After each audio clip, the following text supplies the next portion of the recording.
আর এই দেবরাজ চক্রবর্তী প্রসঙ্গে বিধায়ক কুণাল ঘোষ তিনি বলছেন, পাড়ায় পাড়ায় বস দাদারা তৈরি হয়েছে, মিউজিক চালিয়ে স্লো মোশনে হাঁটছে, একটা অদ্ভুত শ্রেণী তৈরি হয়েছে, একটা এলিয়েন গোছের শ্রেণী তৈরি হয়েছে। কি বলেছেন কুণাল ঘোষ, শুনুন।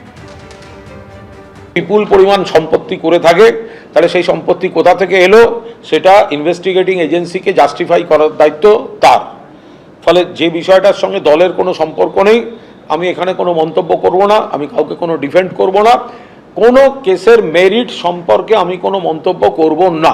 কারণ দেবরাজ চক্রবর্তী বা তাদের কোথায় কি সম্পত্তি আছে আমি নিজেও জানি না, সেটা বৈধ না অবৈধ আমি জানি না, তা আমি কেন খামোখায় নিয়ে মন্তব্য করব। আমি শুধু একটাই কথা, টাইমিংটা ছিল দলে, সেটা হচ্ছে ওই ফেসবুক বা ওই একটা এইসব করে যে আমাদের নেত্রী মমতা বন্দ্যোপাধ্যায়।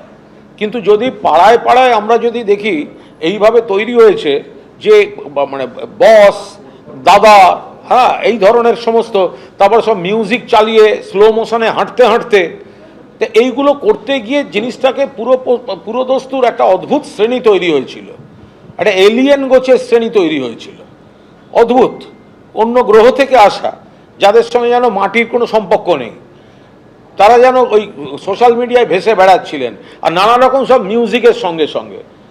তা এখন সেইগুলো আমাদের পার্টির ক্ষতি হয়েছে তাতে। তা এখন সেইগুলো যখন এনজয় করেছে, তাহলে এই ধরনের অভিযোগ টভিযোগ তাদেরই সমস্ত উত্তর দিতে হবে। এই ধরনের কালচার পার্টিতে ঠিক নয়। এক ব্যক্তি অল্প সময়ের মধ্যে এত সম্পত্তি কি করে কেউ রোজগার করতে পারে? আমি 37-38 বছর ধরে আমি রাজনীতিতে আছি, আমি দুবার নির্বাচন প্রতিদ্বন্দ্বিতা করেছি। আমার এফিডেভিটটা আপনারা দেখে নেবেন, আপনারা অনেকেই আমার বাড়িতেও গেছে। তো আমরা তো ওই রাস্তাটা বুঝে উঠতে পারি, এরা কি করে সেই রাস্তাটা পেয়েছে।